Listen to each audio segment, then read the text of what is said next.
La escuchamos, doctora. Bueno, gracias. Más allá de las nulidades que se plantearon en la etapa previa al comienzo del juicio, que quedaron diferidas para el debate, tenemos algunas cuestiones preliminares adicionales.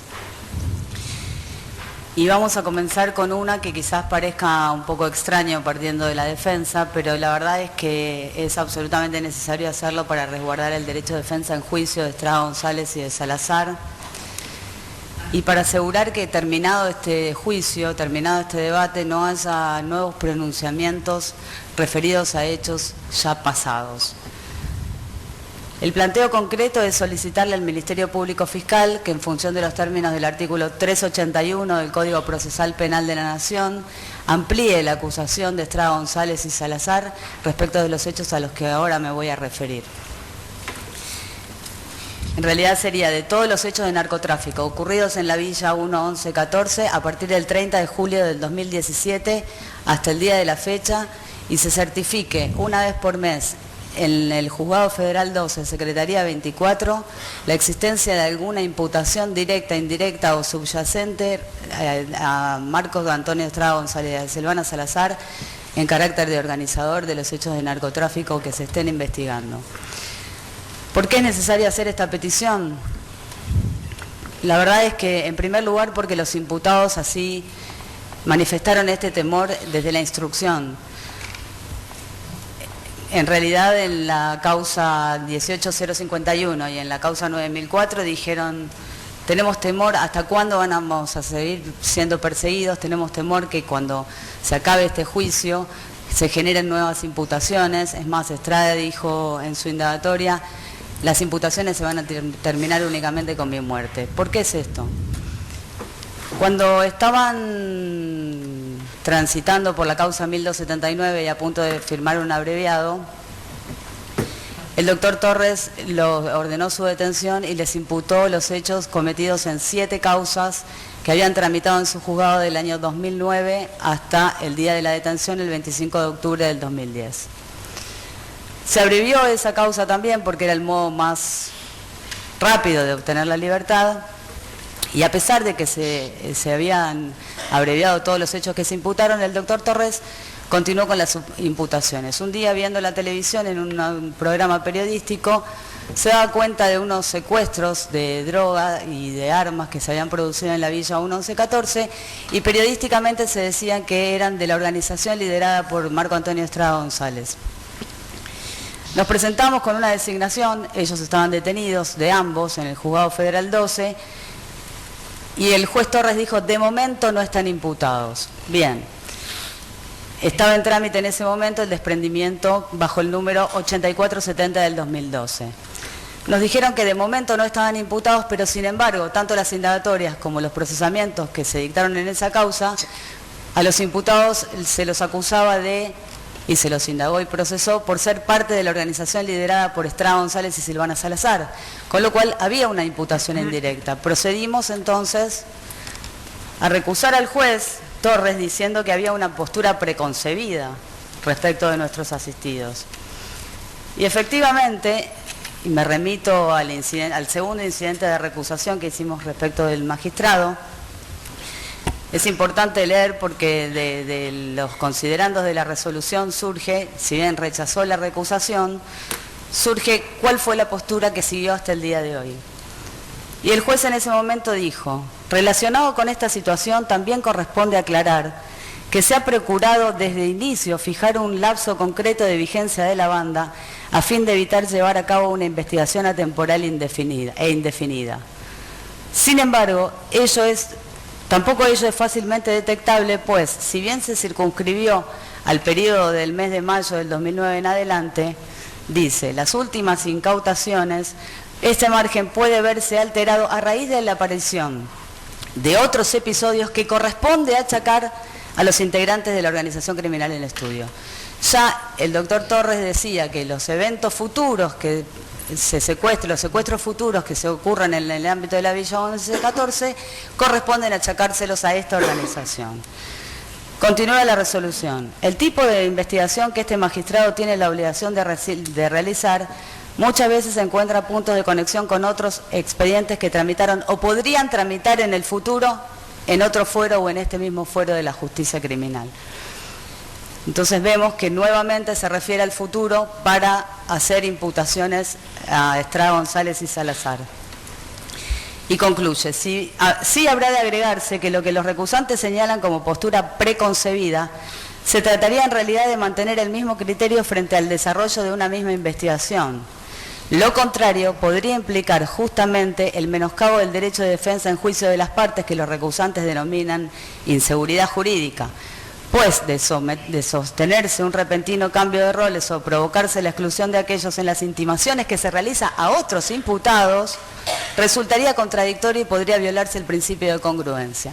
Entonces, vemos que el magistrado instructor entiende que con que una vez se les impute el carácter de organizador, no hace falta ampliar indagatoria, y así lo desarrolló hasta el día de hoy. Es importante destacar la postura que tuvo la doctora Dafne Palópoli en el acuerdo de juicio abreviado en la causa 1310, porque ya desde esa época, y antes de cerrar la segunda causa, porque acuerdo que después este mismo tribunal homologó, la doctora dijo: opina la representante del Ministerio Público que si los nuevos secuestros eran atribuidos a la organización y no se trataba de un hecho independiente y por lo tanto escindible de la estructura criminal, correspondía indagar a quienes ya habían sido imputados por hechos anteriores, más aún si los consideraba organizadores en los términos del artículo 7º.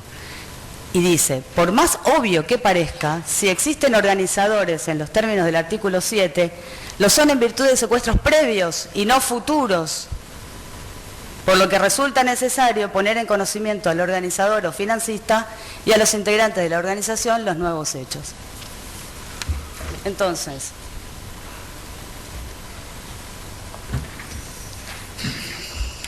desde esta recusación hasta el año 2013, continuó el doctor Torres haciendo este tipo de imputaciones. A fojas 12071 de la causa 11882, obra el procesamiento de Torres Benítez y afirma el magistrado que la organización de Salazar y Estrada González continúa incólume. No se los indagó por esos hechos. Lo mismo ocurre a fojas 12394 con el imputado Ned Castillo, 12683 con Gutiérrez Churrata, 12879 con Quintana Mendoza. Y así hay varios más que no vale la pena reseñar, porque todos esos hechos luego sí fueron imputados e indagados Estrada González y Salazar, pero recién el 16 de diciembre del 2016, cuando todas esas causas ya habían sido elevadas a juicio como miembros de la organización liderada por Estrada González, y esas causas estaban todas abreviadas en este mismo tribunal. Y el 16 de diciembre de 2016 se los imputó formalmente de todos esos hechos pasados. Lo mismo ocurrió con los secuestros de droga realizados por Cinturón Sur en el ámbito de la Villa 1114, desde el 23 de mayo, desde el 16 de diciembre del 2016, fecha de la detención, hasta el 30 de junio del 2017, que decidió el juez Torres indagar por todos esos hechos de NN a nuestros defendidos. La primera detención es la causa, dio lugar al desprendimiento 18051 o 2127 de este tribunal, y la segunda la causa 9004 o 2187. Pero no termina ahí, siguió, porque en la causa 20082/17 de Saconeta Saavedra y sus consortes de causa, que está en este tribunal, a ellos se les imputó ser miembro de la organización liderada por Marco Antonio Estrada González y Silvana Salazar, y no los indagó. Y en el año 2018, el 27 de junio del 2018, pasó lo mismo. Vimos en televisión a Néstor Roncaglia y a Patricia Bullrich promocionando unos secuestros de droga en la Villa 1114, y cuando le preguntan a Roncaglia, a los periodistas, de quién era esa droga, dice, de la banda de Estrada González. Entonces, hicimos lo mismo que en el 2012. Presentamos una designación y nos dijo el juez lo mismo que en el 2012. De momento, no hay imputación. Esos secuestros dieron lugar a la causa 10471 del 18. Es la causa que está en juicio acá. Remilla Salazar, a quienes se le imputa a él y a su consorte de causa ser parte de la banda de Marco Antonio Estrada González y Silvana Salazar. Significa que nosotros acá leímos el otro día 5 requerimientos, solo 2 imputaciones formales atraviesan nuestros defendidos. La de la 18051 y la de la 9004. La causa, Saconeta Saavedra, Remilla Salazar y Donaire Santa Cruz, si bien hay una imputación subrepticia porque serían los líderes de esos hechos, no tuvo imputación formal y no se ejerció el derecho de defensa en juicio. Entonces es razonable que por la historia pasada, mis defendidos teman que una vez que termine este juicio, sea como fuera que termine, se los detenga y se los indague por todos los hechos pasados. Y va a haber una sentencia acá donde se los va a condenar o absolver a Remilla Salazar y a los imputados de las 3 causas que estoy refiriendo, y Estrada González y Silvana Salazar no van a tener sentencia. Pero lo peor es que sigue, porque además de estas 5 elevaciones a juicio, el doctor Torres continuó deteniendo gente en la Villa 1114, imputándole ser miembro de la organización de Estrada González y de Silvana Salazar. Así ocurrió en la causa de Víctor Reyes Ubieta, que si no está elevada a juicio debe estar próxima a elevarse. Y creo yo, porque no me dan información en el juzgado, que habría algún par más de causas, pero la que sí estoy segura que existe es la de José Teddy Navia, que es el tío de Silvana Salazar y el hermano de Enrique Salarcón. A José Teddy Navia se le imputó, si no es la última resolución que dictó el doctor Torres, debe ser la anteúltima. Se lo detuvo por reemplazar a Estrada González como jefe de la organización en la Villa 1114. Se lo detuvo porque estaba hablando con determinadas personas, entró a un bar, que es el bar de su mujer, con un cochecito con una nena, que era su nena, salió corriendo, se fue a su casa y no salió cuando uno de los que estaban por alrededor le gritaba David, David, y David no salió. Ese hecho le valió reemplazar a Estrada González en su jefatura. Ahora, Estrada González no está imputado de ese hecho. Entonces, entendemos que es obligación del fiscal hacerse cargo de las acusaciones subrepticias que hicieron los fiscales de instrucción, que incluso están refrendadas por el titular de la Procunar. Entonces, si a alguien se lo indaga, como ya dijo Dafne Palópoli, por hechos cuya jefatura tiene un nombre y apellido, a ese nombre y apellido también hay que atribuirle los hechos para que pueda ejercer el derecho de defensa en juicio. Lo que pasa es que Torres nos tiene acostumbrado a este tipo de cosas. Guarda imputaciones y cuando él quiere, lo cree conveniente, las realiza formalmente. Que casualmente, y como ya lo dije por escrito en varias oportunidades, coincidió con con la finalización del primer año de gobierno y con un mes antes de las PASO. Es una lectura personal, pero también tiene que ver con el ejercicio de defensa que vienen haciendo nuestros defendidos, que dicen que son perseguidos política, policial y judicialmente. Entonces, para concluir este primer planteo, entiendo que quedó debidamente fundado. ¿Por qué pedimos al fiscal que amplíe la acusación? Para tener un pronunciamiento definitivo sobre hechos donde hay imputaciones subyacentes.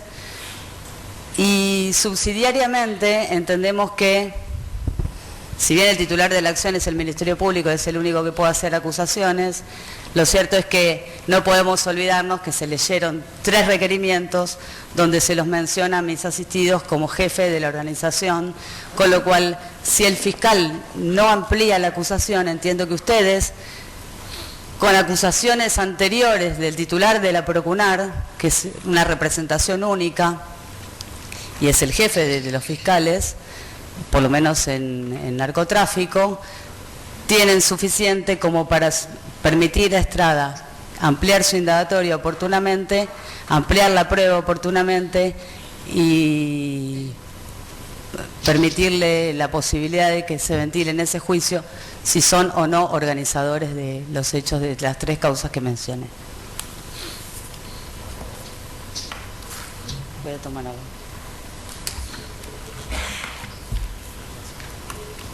Bueno, la segunda cuestión que vamos a plantear es la nulidad del requerimiento de elevación a juicio, nulidad absoluta por violación de los principios constitucionales de cosa juzgada, culpabilidad,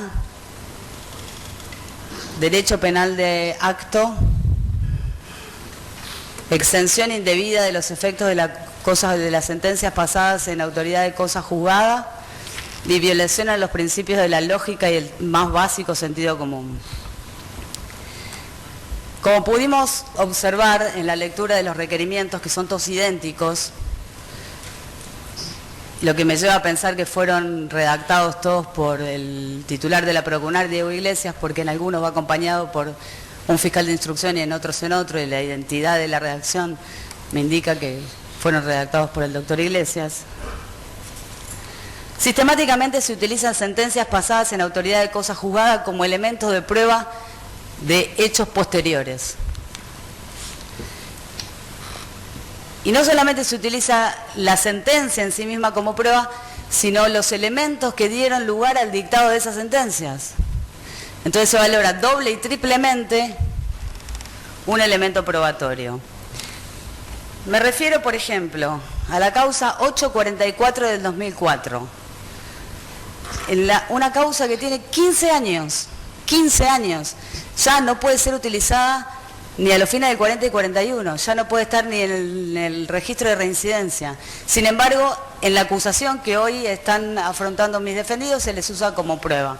Una sentencia que se le dictó a Estrada González, no como organizador, en los términos del artículo 7, como se dice una y otra vez en el requerimiento de elevación a juicio, sino como miembro de asociación ilícita del artículo 210.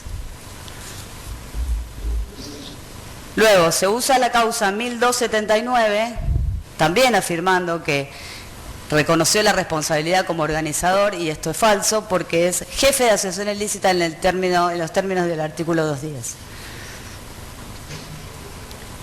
Y luego se utiliza también la sentencia de la causa 1310, que comprende la sentencia de 7 causas que también se valoran.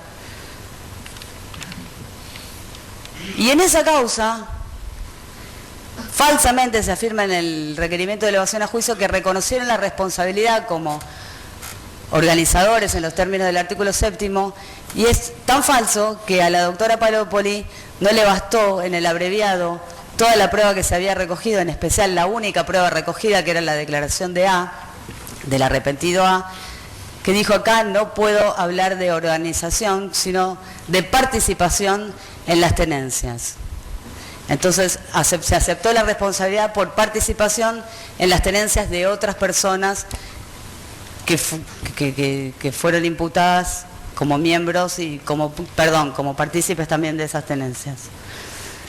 Y se utilizó en el requerimiento de elevación a juicio un video, las declaraciones de un indocumentado no porque no tuviera documento en el momento, sino porque se dijo indocumentado, consta en la causa 16692 del 2005, que había aparecido en un programa de Punto Doc de Rolando Graña, disfrazado de Bin Laden, diciendo que Estrada González y algunos de sus familiares manejaban la droga en la Villa 1114.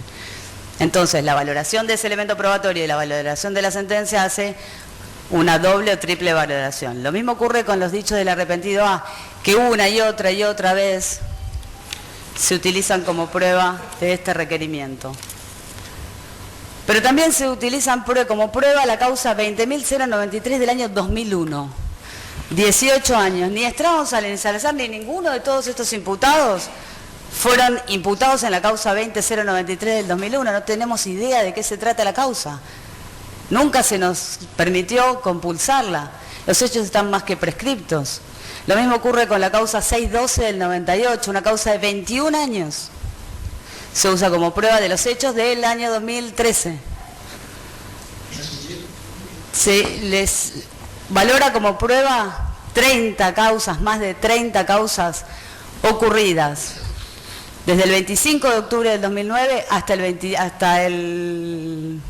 mayo del 2013. O sea, desde la última detención hasta la nueva. nunca fueron formalmente imputados de esas causas. Se le valora a Estrada González y a Salazar, a fojas 4520 del requerimiento de elevación a juicio, que visitaron a Fernando Estrada González, que es el cuñado y el hermano, respectivamente, que estuvo detenido en el año 1996 en Devoto. Esta es la prueba con la que se elevan a juicio los hechos del año 2013 a 2017. Entonces, la primera objeción que tengo que hacer, y por eso digo, se violan las más elementales reglas de la lógica, no puedo probar hechos con circunstancias que ocurrieron 20 años atrás, con prueba que se dio 20 años atrás, que ni siquiera el fiscal la trajo a juicio como para decir, bueno, por lo menos la podemos confrontar.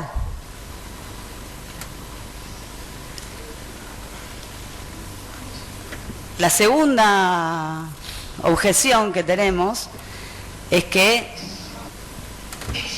se realiza también fuera de la lógica y extendiendo indebidamente la sentencia de la causa 1279 y 1310, se utilizan como prueba el reconocimiento en juicio abreviado de los hechos por parte de mis defendidos, como si hubieran reconocido su carácter de organizadores desde el día en que lo hicieron hasta el día de hoy. Evidentemente, tanto el doctor Iglesias como el doctor Torres entienden que se puede haber reconocimientos e imputaciones a futuro y será por eso que incluye como prueba de los hechos del 2013 al 2016 reconocimientos, si es que lo fueron, ocurridos por hechos pasados hasta el 2012, hasta el 2010. El último hecho que se supone que reconocieron en la sentencia, que tampoco podría usarse como prueba porque ya pasó en la autoridad de cosa juzgada, fue en el 2010, entonces es fuera de lógica utilizar esos reconocimientos y extender el reconocimiento de la sentencia que pasó a cosa juzgada. Pero además,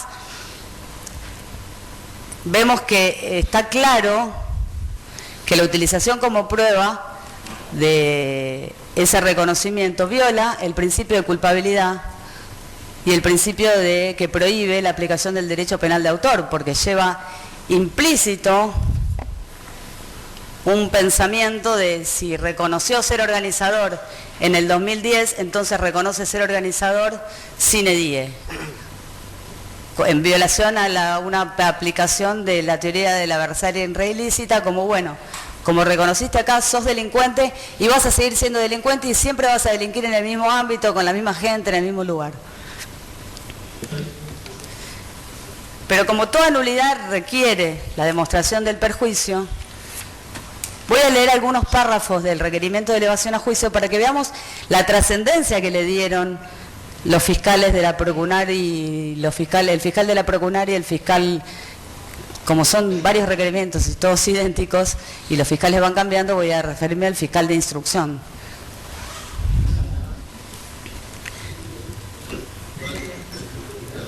A fojas 4448, vuelta y vuelta.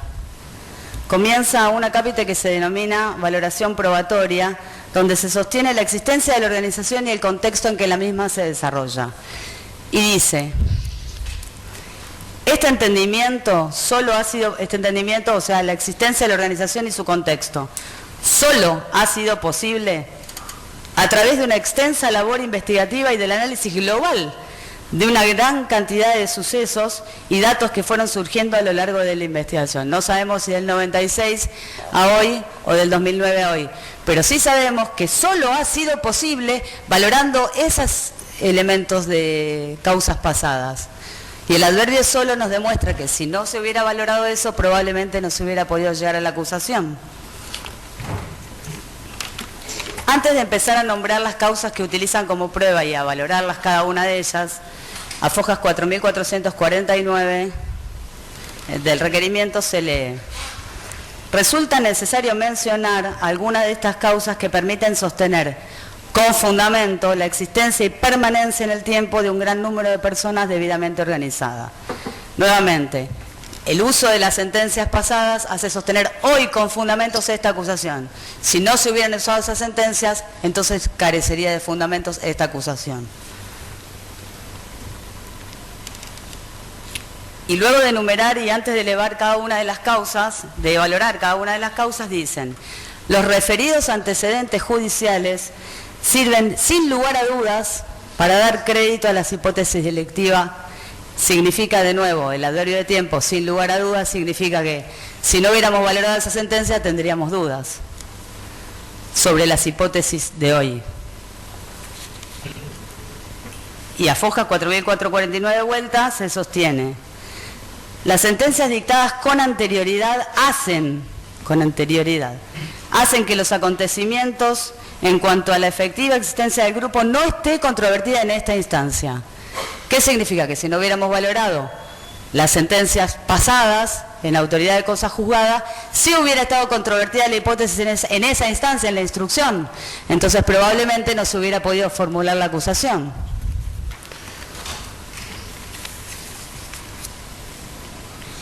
Y más relevante, porque esto ocurre respecto de todos los imputados, no respecto de Estrada González y Salazar, pero con relación al rol que se le atribuye a Estrada González y Salazar, a Fojas 4513 dice,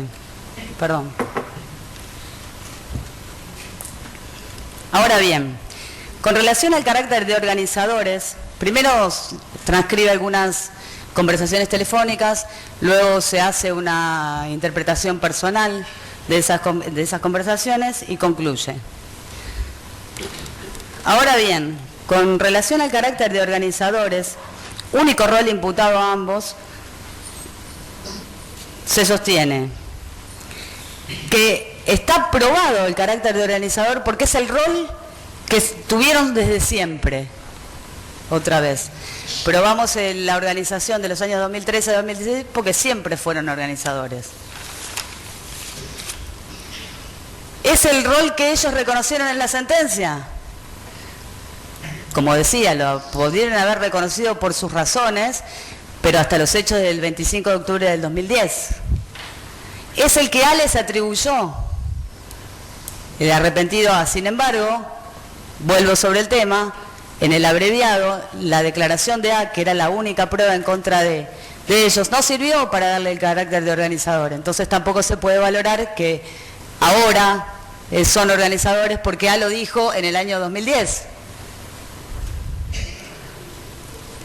Y en definitiva sostienen que con todas estas pruebas se acredita el rol de organizadores y estas pruebas convalidan las escuchas de 6 años después. Y esas escuchas entonces valoradas con aquella prueba hacen que hoy sean organizadores. Y se concluye, no cabe duda alguna que Estrada González y Salazar continúan al frente de la organización y todas las maniobras descriptas se han desarrollado bajo su dirección.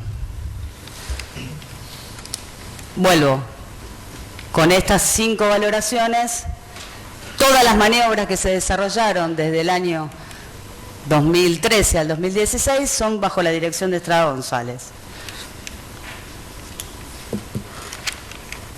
Bueno, entonces vemos que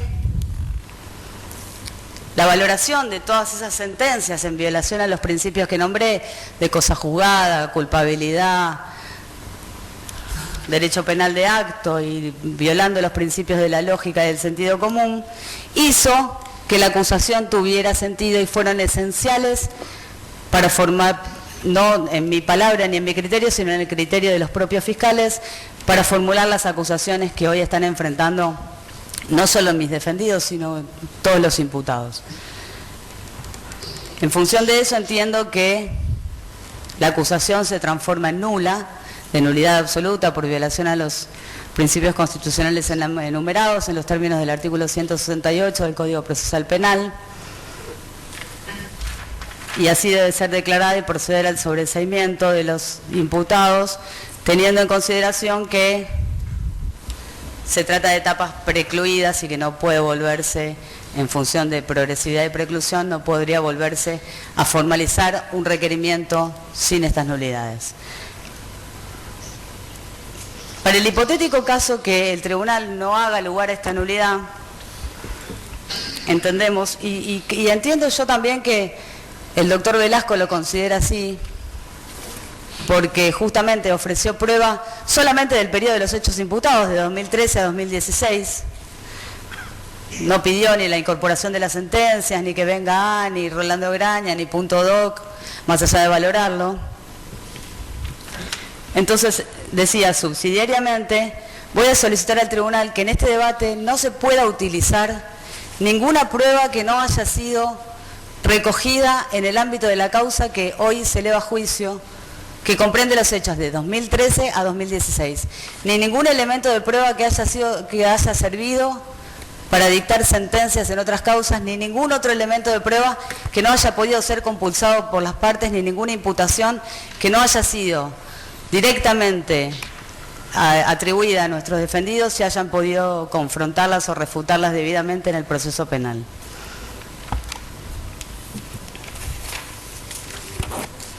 Voy a tomar un vasito de agua y paso a la tercera cuestión. Sí, sí, claro, por supuesto, doctora.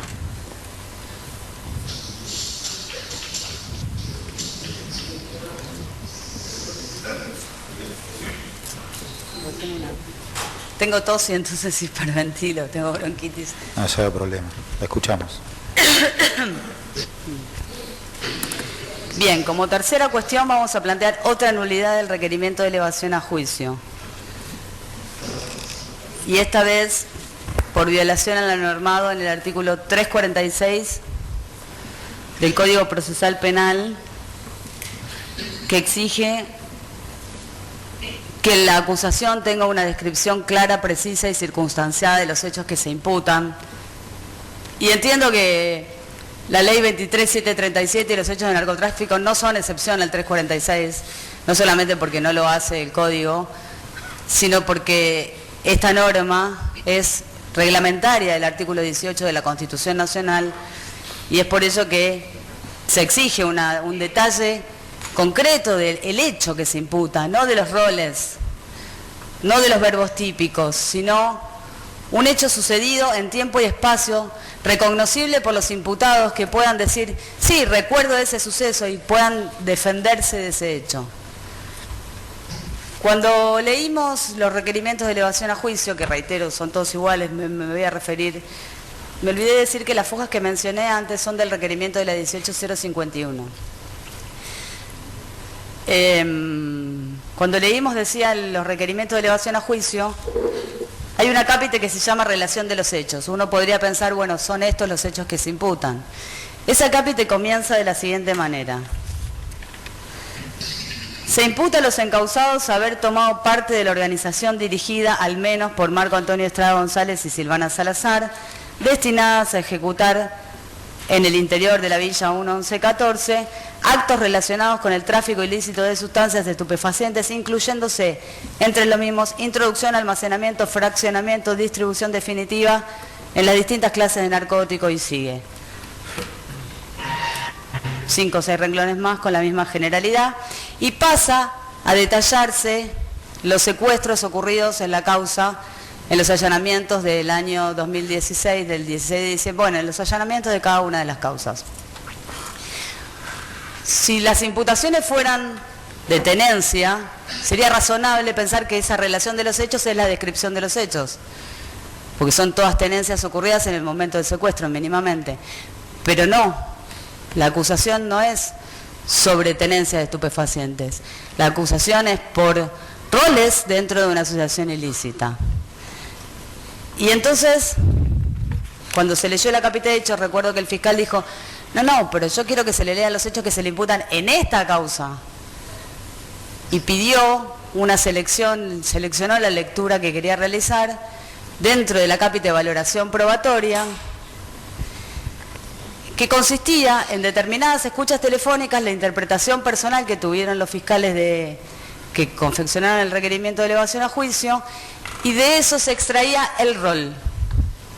Como si decir, ser el organizador, ser el fraccionador, ser el vendedor, ser el distribuidor, el campana, en fin, todos los roles que se atribuyeron en el requerimiento de elevación a juicio fueran necesarios para cumplir con los recaudos del artículo 346. Sabemos que no es así. Sabemos que si se les atribuye a Estrada González y a Salazar haber impartido órdenes para que los sucesos se cometieran como se supone que se cometieron, entonces le tendrían que decir a quién le impartieron órdenes, cuándo le impartieron órdenes, por qué medio le impartieron órdenes, para que hiciera qué orden sobre todo. Y por su parte, los almacenadores, fraccionadores, distribuidores, campanas y todos los roles que se atribuyen también tendrían que decirle, bueno, usted fue campana tal día, en tal lugar, a tal hora, como para que el campana diga, no, yo en ese día estaba viviendo en Paraguay, digamos, porque hay imputaciones que son así, que la gente no estaba viviendo en el país.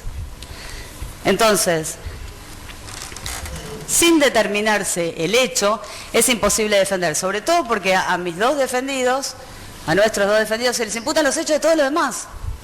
Todas las tenencias, incluso tenencias que ya fueron elevadas a juicio, como dije antes, y ya pasaron en sentencia de cosa juzgada. Y la verdad es que puede decirse, bueno, muchas veces en narcotráfico ocurre esto. No, yo no lo acepto. Pero menos lo aceptamos respecto de Estrada González y de Salazar. Desde el año 2005 que lo vienen investigando. Utilizan pruebas del año 96, o sea, de otro siglo directamente. Y en todos estos periodos, usando prueba vieja, no son capaces de decir una orden que hayan dado, una orden circunstanciada, quién, cuándo, cómo y dónde. Y no solamente que lo vienen investigando desde hace más de 10 años, 20, sino el modo en que se lo viene investigando.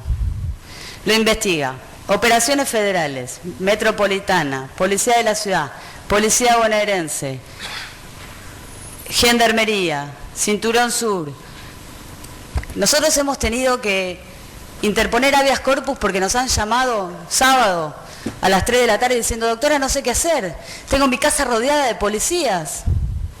Y hemos interpuesto, que lo pedimos como prueba, habeas corpus para ver si había alguna causa. Cuando averiguaron, se fueron inmediatamente los policías.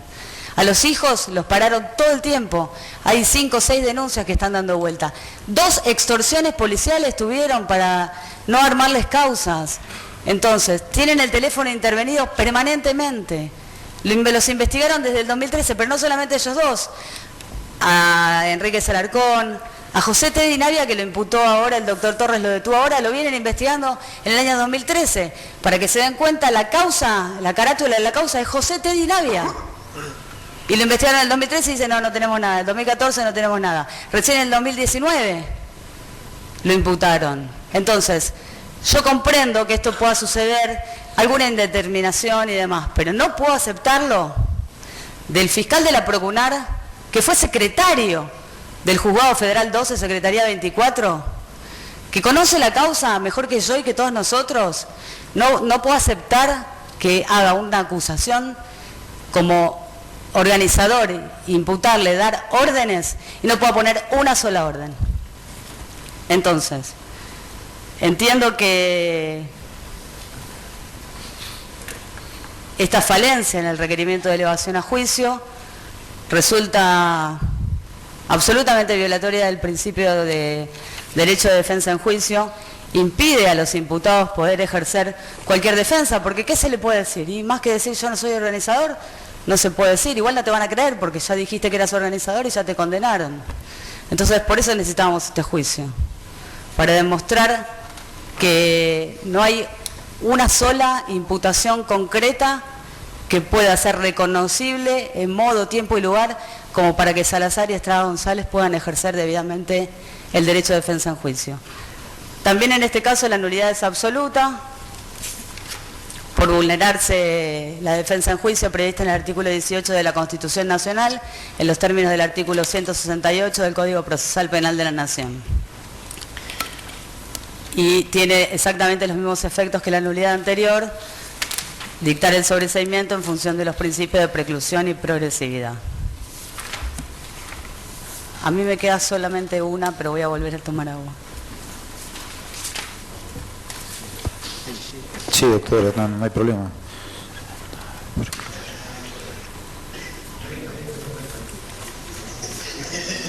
Bueno.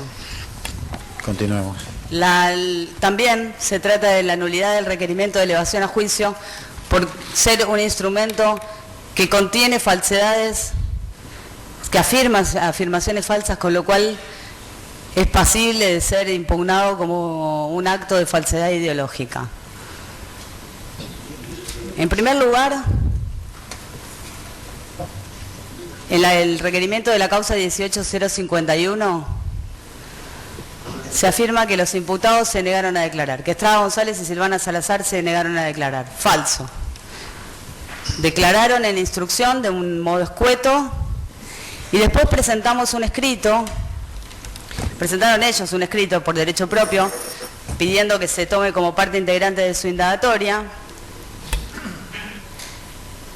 en el que como primera cuestión plantean que no saben de qué tienen que defenderse, porque no hay justamente el mismo planteo que nosotros que acabo de hacer como cuestión de nulidad.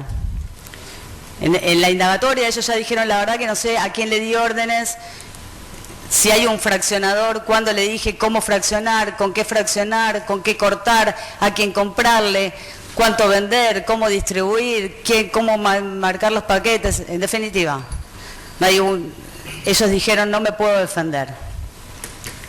Luego dijeron esta causa se formó, estábamos en diciembre del 2016. Ellos en febrero del 2016 denunciaron al policía Giacone porque los extorsionó pidiéndole $100.000, febrero, o sea, 10 meses antes, pidiéndole $100.000 a cambio de no continuar investigándolos. Entonces lo dijeron en su indagatoria.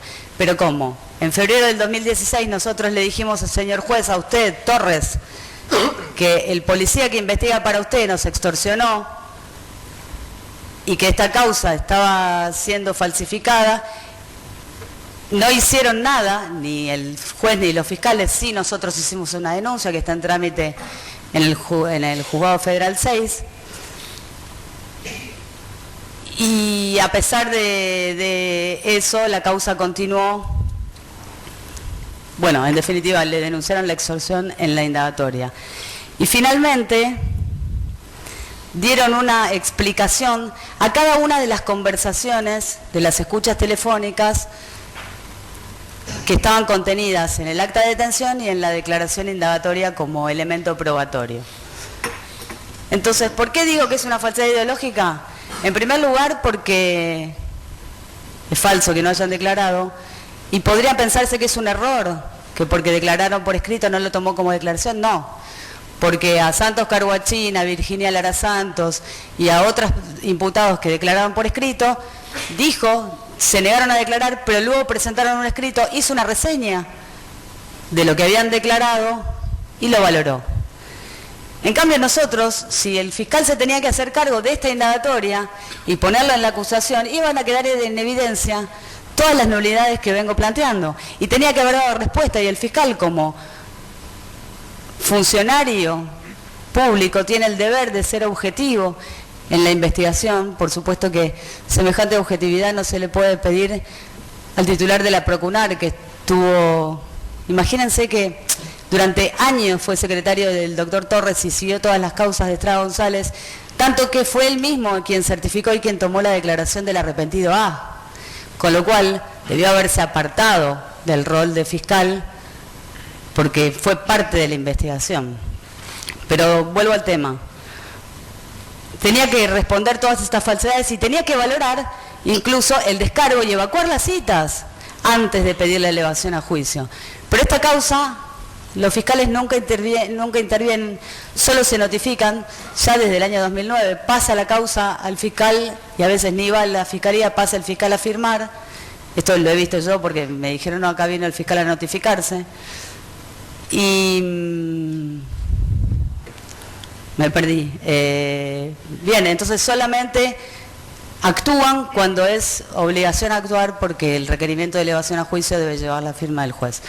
Pero entonces digo, del fiscal, pero entonces digo que si hubiera dejado constancia de lo que declararon y de la declaración que presentó por escrito, tendría que haber dado respuesta, y por eso digo que dijo falsamente, se negaron a declarar.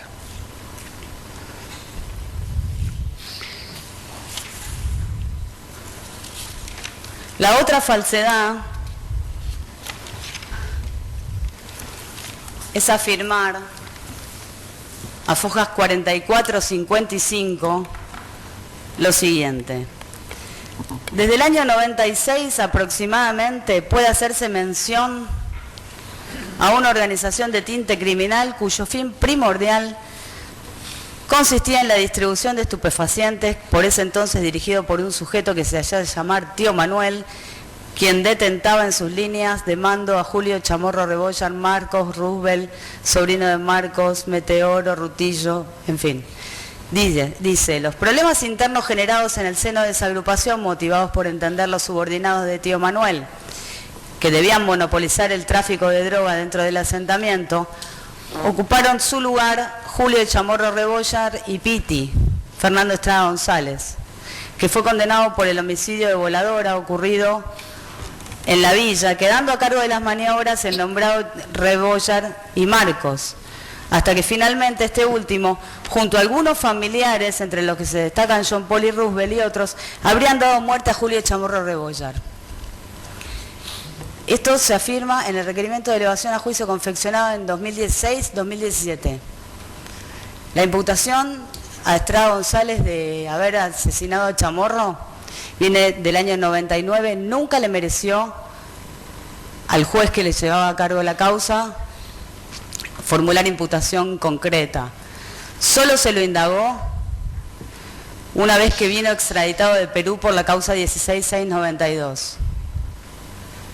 Se lo indagó, se lo detuvo, fuimos a juicio. En el juicio se probó que la división homicidios se había incorporado anónimos falsos, que habían torturado a los testigos, que habían torturado a las víctimas, que habían amenazado a todos los testigos paraguayos, que la DUIA había confeccionado, los iba a buscar con una camionetita Traffic blanca, los traía acá como Comodoro Pía de declarar en la causa 844 y en la 16011 y le mostraban la foto del prontuario de Estrada González y le decían que a ese era el que tenían que reconocer. Esto declararon los testigos en el juicio, lo que le valió al fiscal del juicio pedir la absolución y pedir que se extrajeran testimonios. Y hoy, por supuesto, se absolvió, y hoy en el 2019 estamos hablando que Estrada González mató a Julio Chamorro Rebollar. La absolución fue en el 2011. El doctor Diego Iglesias no puede decir que desconoce esta situación, porque hasta conmigo habló de esta absolución. Porque viene siguiendo la causa, lo viene siguiendo a Estrada González desde hace más de 10 años. Entonces, esta falsedad, ¿saben cuál es el motivo de esta falsedad? Afirmar lo siguiente. Fojas 4454. Resulta importante destacar que estos homicidios, refiriéndose al de Chamorro, marcaron el comienzo del poder de Estrada González en el interior de la Villa 1114. Entonces, con la absolución, ¿qué hacemos? ¿Cómo confrontamos la absolución con esta afirmación? ¿Quiere decir que todavía no tuvo comienzo el poderío de Estrada González en la Villa 1114? Entonces es una falsedad que tuvo por fin, por finalidad, determinar desde cuándo se supone que Estrada González es el jefe de la Villa 1114. Otra afirmación falsa en el requerimiento es que John Paul, Roosevelt, Pitti y otros imputados estuvieron involucrados en el homicidio de Chamorro, nunca fueron imputados. Es más, tanto énfasis se puso en falsificar prueba contra Estrada González que ese hecho quedó impune. Todavía hoy no se puede saber quién mató a Julio Chamorro y a las otras dos víctimas. Entonces, estas falsedades que tienen por finalidad sostener hechos que no ocurrieron, merecen también la declaración de nulidad del requerimiento de elevación a juicio, que también, obviamente, por ser una falsedad ideológica introducida en un acto, en un instrumento público, no puede merecer continuar como acto válido, y también involucra una cuestión constitucional, por lo cual la nulidad es absoluta, encuadrable también en el artículo 168. Todas las nulidades que planteé llevan implícito, llevan concretamente a pedir el sobreseimiento de Estrada González y de Silvana Salazar en función de, como dije, los principios de precaución y progresividad. Continúa la doctora Novelo.